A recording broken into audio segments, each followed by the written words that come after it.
The family is grieving and searching for answers after someone shot and killed Khapri Alston. This happened in Dolton, and so you may remember that name. He's a former professional basketball player.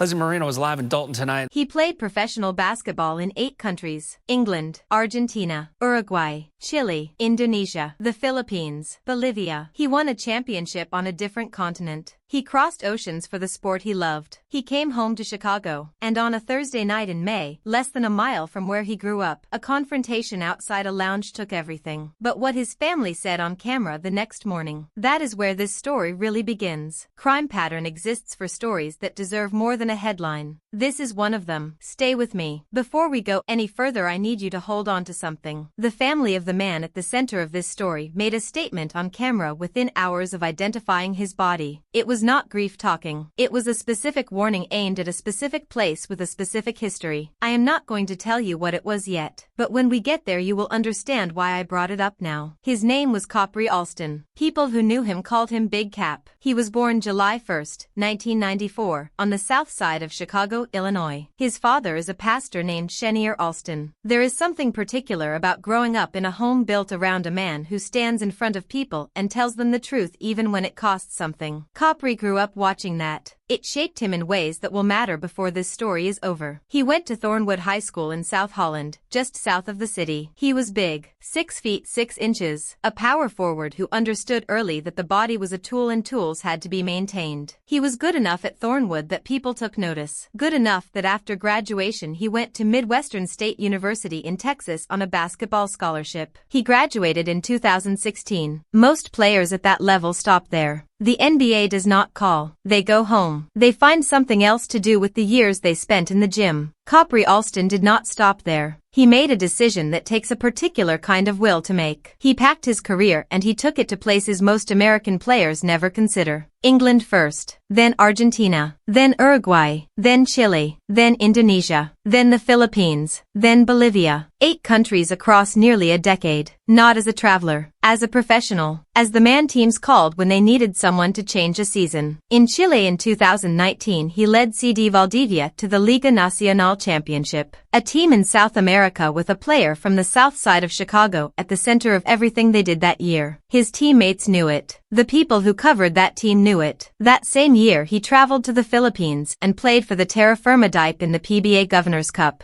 11 games, 28.5 points per game, 18 and 2 rebounds. People who follow Philippine basketball still know those numbers. So understand what kind of man we are talking about. He was not someone the game handed anything to. He was someone who kept going when the easy path closed. 8 countries, 1 championship, and when it was time to come home he came home and he kept going. His most recent season was with the Chicago Fury in the ABA, 2024 to 2025. Still in the game at 31 years old. Still doing what he loved in the city that raised him. He was also a father. 2 children, a son and a daughter. The people closest to him said he organized his life around them. The man who crossed oceans came home and stayed home because 2 kids needed their father present. His former Chilean club described him as someone who genuinely loved the sport and made everyone around him better. Not just on the court, off it too. That is the life that existed before May 22nd. Think about the people you have known who competed at that level, who played professionally overseas for nearly a decade, who won on a different continent and then came home and stayed. How rare is that person? How many people watching this right now actually knew Khapri Alston, played against him, watched him in Chile or Manila or somewhere in between? If that is you, I want you to say something in the comments right now. Tell us who he was. Tell us what you saw. Because the comments section of a video like this one is sometimes the only place a complete picture of someone gets assembled after they are gone. He was a Thursday night in May in the south suburbs of Chicago. The kind of night where the heat is just starting to remind you summer is coming. He was at the Rucker Cigar Lounge in Dolton, Illinois with his girlfriend. He had crossed oceans and won championships and he was home. At some point close to midnight a confrontation broke out. The exact nature of that confrontation has not been confirmed in detail by police. What is confirmed is that it escalated. Shots were fired fired near East 115th Street and South Martin Luther King Drive. Khapri Alston was hit. Emergency responders came. He was transported for medical treatment. He died from his injuries. One person was taken into custody by Dolton police before the night was over. That person has not been publicly identified. No charges have been filed. The investigation is described as active and ongoing. Police have urged anyone with information to come forward. That is the entire official account as of the date this script was written. No ballistic details released. No surveillance footage referenced publicly. No confirmed account of what started the confrontation or who said what before the shots. One person in custody. One man dead. And a family that did not wait for the system to move at its own pace. Now, here is the statement I asked you to hold on to. Pastor Khapri Alston flew in from Georgia where he runs his church. He stood outside the Cook County Medical Examiner's office. He had just identified his son's body, and he said that the person in custody has political ties and a lot of businesses. He said the family does not want those ties and that money to influence whether this case gets swept under the rug. And to my understanding, has political ties in Dolton,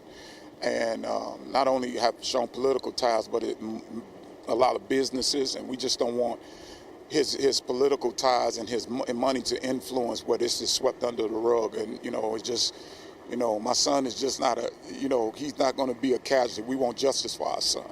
He's not going to be somebody's number or that's filed away as an unsolved murder. He said his son is not a casualty. He said they want justice. And then he said the line that does not leave you once you hear it. He said his son is not going to be somebody's number on a file that gets filed away as an unsolved murder. That is not grief talking. That is a man with specific knowledge about a specific place making a specific warning before the ink on the police report was dry. So you need to understand the place. Dolton, Illinois is a small village of around 21,000 people in Cook County, just south of Chicago. Between 2021 and 2025, it was run by a mayor who called herself the Super Mayor. In 2024, the FBI served subpoenas at Dolton Village Hall as part of a corruption investigation. An independent financial probe commissioned by the village's own trustees found the general fund had fallen from a $5.5 million balance to a $3.5 million deficit. The village credit cards had accumulated over $779,000 in charges in a single year. The former mayor's top aide was charged with bankruptcy fraud. Former Chicago Mayor Lori Lightfoot was brought in to investigate and described what she found as systematic mismanagement. The former mayor was never charged. She left office in 2025 and moved to Georgia. But the culture a government builds does not disappear when the person at the top leaves. The connections, the business relationships, the informal networks that survive any one administration. Dolton in May of 2026 is not the same village it was in 2022, but it is not a clean slate either. And when Khapri Alston's father stands outside a medical examiner's office and says he is worried about political ties shaping a murder investigation, he is not speaking generally. He is speaking about a specific village with a specific documented history of outside interests operating inside what should be public institutions. That history is not rumor. It is federal subpoenas. It is a line item deficit that ended up in national news coverage. It is court documents. The family said it on camera. They said it clearly. They said it before any charge was filed or any suspect was named publicly. That is not nothing. Here is what I want you to think about honestly. The FBI investigated this village. A sitting mayor's aide was charged with fraud. The bank account was drained while residents struggled. The mayor left. But the networks she built did not. So when a father stands outside a morgue and warns the world before a single charge is filed, what does your gut tell you? Not what you hope, what you actually believe. Say it in the comments below, because cases get forgotten when nobody keeps watching. And right now, somebody needs people to keep watching this one. Khapri Alston leaves behind his son, his daughter, his mother, his father who flew in from Georgia and stood in front of cameras while still processing what he had just seen inside that building and chose to warn the world rather than simply grieve in private. 5 siblings, teammates in Chile who still remember what he gave that season, fans in Manila who still know his numbers by heart, a city on the south side of Chicago that built him, got him back, and lost him on a Thursday night just before midnight outside a lounge. He was 31 years old. This story is not finished. A person is in custody and no charges have been filed. The family has said publicly what they are afraid of. This channel does not move on until the story is finished. Crime Pattern will be here when charges are filed, when a suspect is named, when the family speaks again. But we can only keep watching if you are watching with us. Plus. Subscribe now. His name was Khapri Alston. They called him Big Kap. He crossed oceans for a sport and came home for his children, and he deserved more than what happened on May 22nd. So did his family. Justice has not arrived yet. Crime pattern will keep watching until it does.